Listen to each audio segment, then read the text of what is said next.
For most Americans, the story begins in 1979 with the Iranian Revolution and the hostage crisis. A group of revolutionary university students took over the American embassy in Tehran and held 52 diplomats hostage for 444 days. To help burn this into the American narrative, the news show Nightline was created with a nightly tally of the number of days since the crisis started. But to really understand, we have to go back to 1953, which is where the story begins for most Iranians. This was the year that the U.S. overthrew Iran's democracy and installed the Shah, a pro-U.S. dictator. In 1951, Dr. Mohammad Mossadegh was the first elected official who was appointed as Prime Minister of Iran by popular demand. He saw that the wealth needed to build Iran was leaving the country because over the past 50 years its vast oil reserves were under British control at the hands of the Anglo-Iranian Oil Company, later to become BP or British Petroleum. So Mossadegh became hugely popular for nationalizing the oil industry and taking back the oil. Hugely popular at home, but quite unpopular with the British government. Britain took Iran to the World Court over the matter and lost. They tried to hit Iran's economy by blockading the Gulf and halting trade. They tried to convince the U.S. to assist with regime change, but then President Truman was not interested.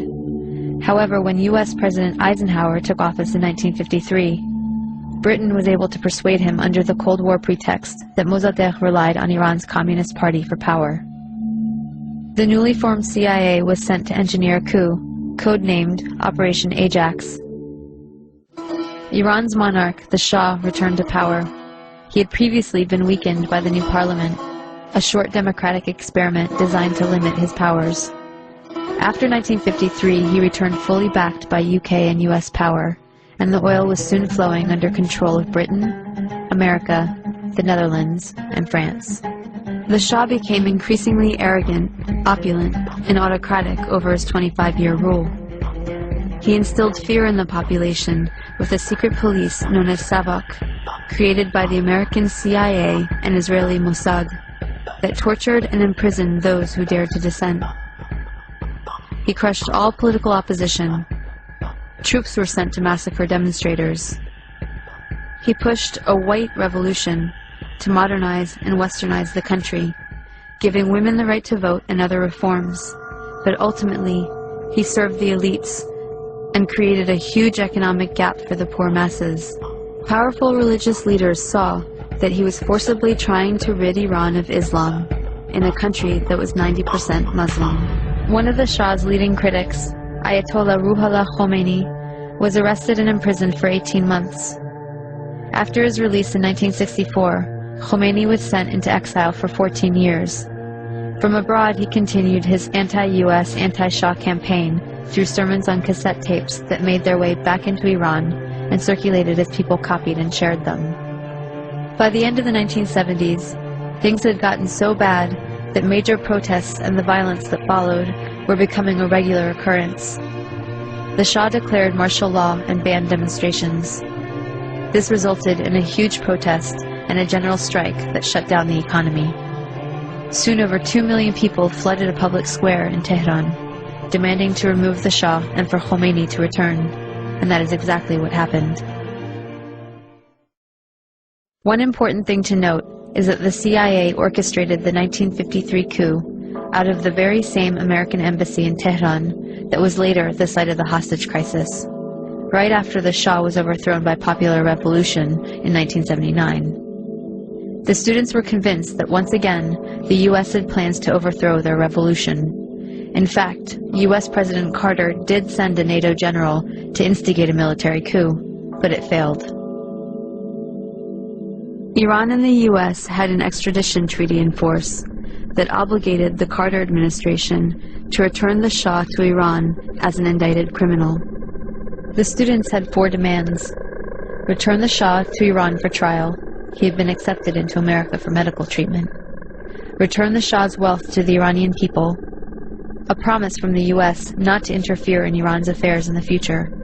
And an apology and admission of guilt by the U.S. for its past actions in Iran. The apology never came.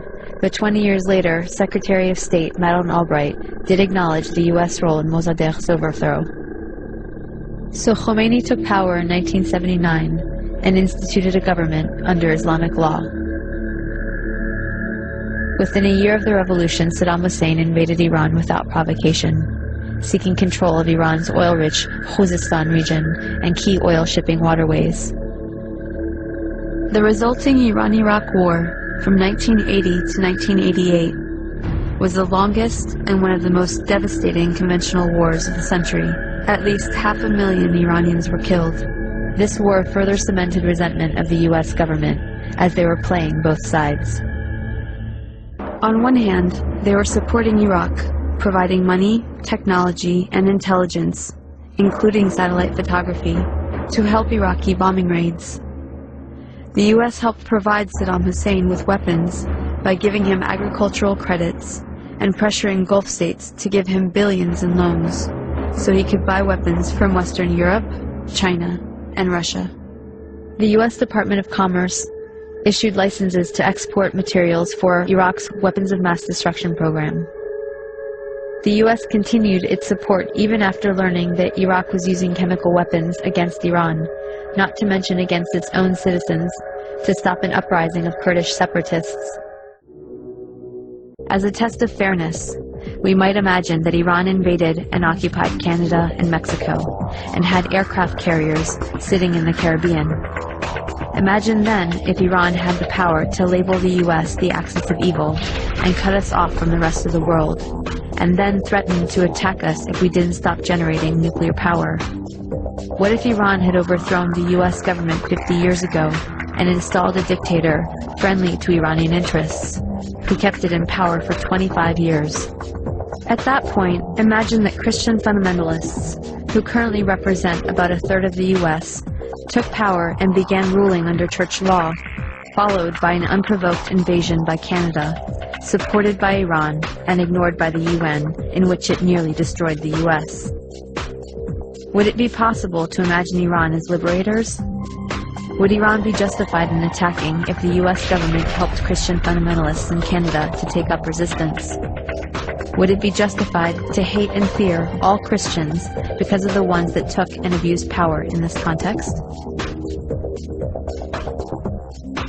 We should look at our current policies and actions against Iran, look at some better options, and figure out a way to change the minds of the people running our government and prevent another criminal enterprise that will cost many more lives. It has been done in the past, and if people take action, it can be done again.